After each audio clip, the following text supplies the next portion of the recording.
Hello there. I apologise for not being Omegon, but his moistness was lazy enough, gracious enough, to let me make this guest video for him. For those of you who don't know, I'm Tailed Feature, another decidedly average political commentator, musician and all-round Scottish bastard. I usually do video responses, but keeping in spirit with this channel, I'll respond to an article I found on The Spectator. Conservatives are wrong about free speech. The consensus is that we all have to watch what we say, but is it true? Well, I can't speak on behalf of all conservatives per se, seeing as I'm not one, but yes, I would agree we do have to watch what we say. There, I said it. That phrase, and the attitude it strikes, says something pretty specific. It doesn't just say, here's what I think. It says, here's what I think, and you know what? It's what nobody except me dares to say in public. It says, I'm brave. It says, I speak truth to power. It says, here I am on the battlements. It also says, I'm a grade A chocolate-coated plonker. I was under the impression that phrase was said after an unpopular opinion was put forth. Maybe it's the overuse that's cheapened it or made it take on new meanings, like with racist and Nazi and tailed your penis is too big. But whatever, you're already coming across as a smug and condescending prick, so please do go on. And though most people are too fly these days, too aware of the lurking threat of Craig Brown, to use that form of words, there's a good deal of there I said it-ism about these days. I've no idea who Craig Brown is. Did a quick Google and there's a Daily Mail journalist and a retired Scottish footballer. I'm clearly not learned enough to get it. In particular, when it comes to the issue of free speech, to read many serious commentators on the right, and some less serious ones, not to mention very many egg avatar Twitter's users, this foundational human right is suffering an existential threat from, undergraduates, apparently. I love how free speech has quote marks around it. There's that smug condescension again. And yes, university students are a very loud voice against the speech they don't like. It's not the who that's the issue. It's the fact they're going to be the ones in government, in education, in media within the next 10 years. So you may mock the idea that university students are seen as a threat, but I believe the children are the future. And the future is feminist.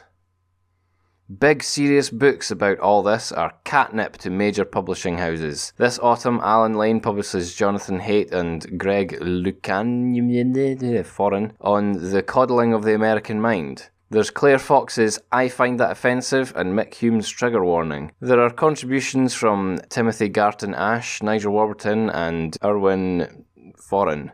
Neil Ferguson has been making apocalyptic noises about blah blah blah. There are people capitalising on an issue and you don't believe that issue is an issue. I have to wonder if you've read any of those books you mention. The problem here is that all this is, essentially, horse shit. Right, so these books are written about what exactly? A mass delusion? That lone voice in the wilderness, Jordan Peterson, has sold hundreds of thousands of books. The online platform for free thought, Quillette, gets millions of page views a month, and the self-styled renegades of the so-called intellectual dark web were profiled at length in that noted samizdat? Samizdat? That's a good word, I don't know what it means. Noted samizdat journal, the New York Times.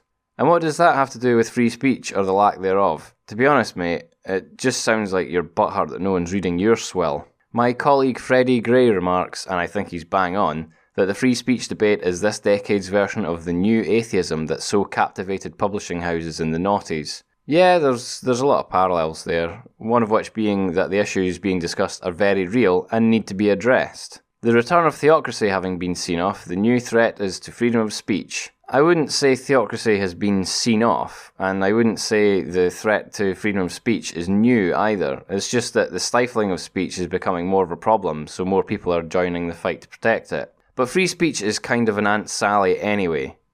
How? Even in the following paragraphs, you don't qualify this statement. Well, you do, but with an Aunt Sally of your own.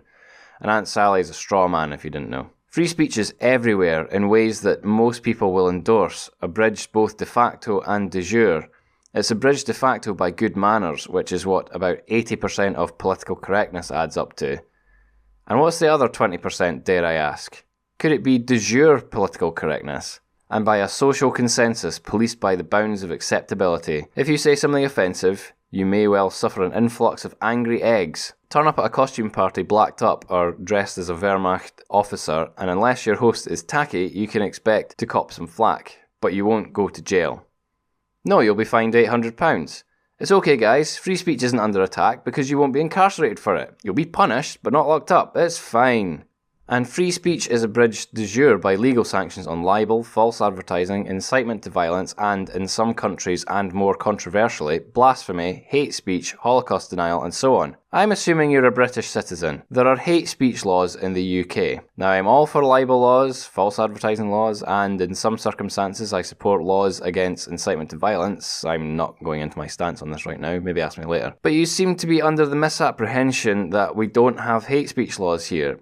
At least going by your "in some countries" comment, and that you're against them because you find them controversial. So you're either lying or woefully uninformed. Which is it? We can and should argue about the limits law places on public discourse. I favour the barest minimum, but we should recognise that is what we are doing, rather than invoking an imaginary unproblematic ideal called free speech. Who is we?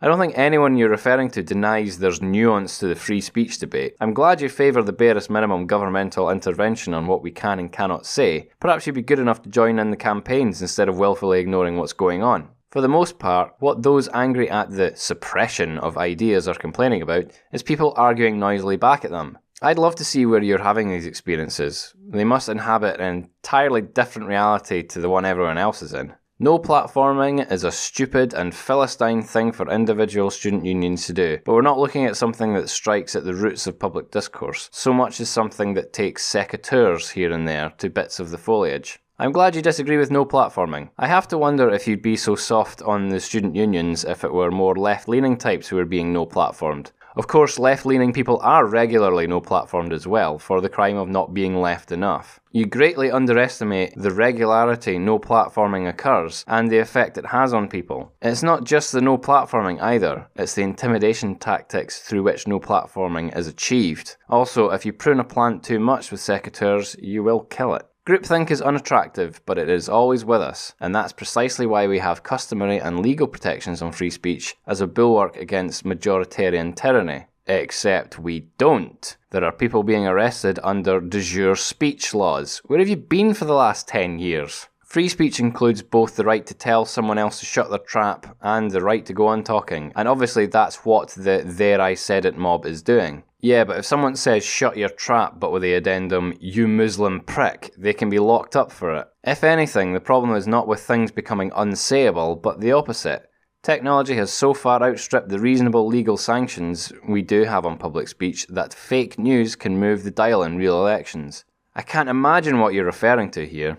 But maybe you're right, maybe there should be something around to check fake news. Oh wait, there is. It's called research. This is what I'm doing right now, countering fake news. The problem isn't with fake news, the problem is with people too lazy to look into things more than they have to. To be honest, I think I'd rather see news organisations being penalised for spreading misinformation around than seeing people going to jail for offensive tweets. The anonymous death threats that we rightly complain inhibit public discourse are a sign of too much freedom of speech rather than too little. Too much freedom of speech. Dare I ask what the solution to having too much freedom of speech is? I don't know if you realise how authoritarian that phrase sounds. Hopefully you don't advocate for stricter laws on speech, and that would completely contradict your earlier stance on having the bare minimum of legislation. Also, you said earlier there are laws in place against incitement to violence, which includes credible direct threats to a person. If you don't like receiving death threats, you can always block and report the person to whatever platform you're using. The viral spread of outright lies online, likewise, is the sign that speech is too free rather than not free enough. And the sneaky way in which dishonest political messaging, thank you Cambridge Analytica, can be beamed without meaningful public scrutiny into your individual Facebook feed is again a symptom of technology having freed speech rather beyond what the framers of the First Amendment probably intended.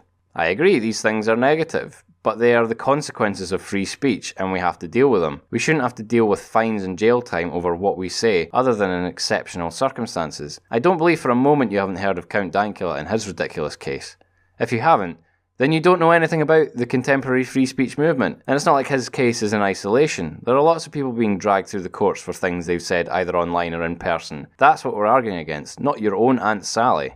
The main stand that needs to be taken on behalf of free speech is a stand against state censorship and the imprisonment of writers, or de jure censorship and intimidation by quasi-statal institutions, universities arguably coming into that category. That is the main stand. Seriously, where do you get your information from? Censorious liberal undergraduates in countries that have a vigorous conservative press and or First Amendment protections in the Constitution are not a threat to conservative discourse, let alone free speech itself. They just aren't. Ah, I see your issue now. You think the press are too conservative. Well, I think they're too left-leaning on the whole.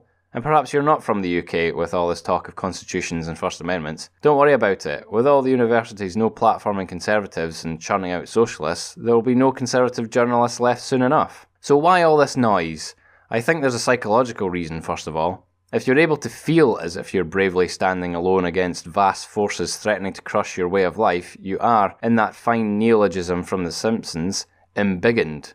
Everyone wants to be Horatius at the bridge. The greater the threat, the more noble the person who fights it. If thousands of years of human civilization are at risk from fascists or cultural Marxists or postmodernists, it lends your cause more dignity than if you're annoyed because lots of people don't agree with you. That's exactly what you're doing with this article. You think you're saying something controversial when actually you sound like a self-aggrandised dunderhead, blissfully unaware of what's going on in the sphere you overlook from your high horse. There's a socio-cultural reason too. The rise in identity politics has given victimhood a special rhetorical charge. Your authority, be you a toothless, dilaudid, addled white Trumpista in the flyover states or a woman of colour in a liberal arts college, is in proportion to your lack of privilege. I don't offer this as a bad thing in and of itself, it's simply a fact on the ground, and in a move either of rhetorical calculation or some weird sort of Stockholm syndrome, the opponents of identity politics have borrowed its clothes to present themselves as the oppressed, but for which we should be grateful, they most certainly are not.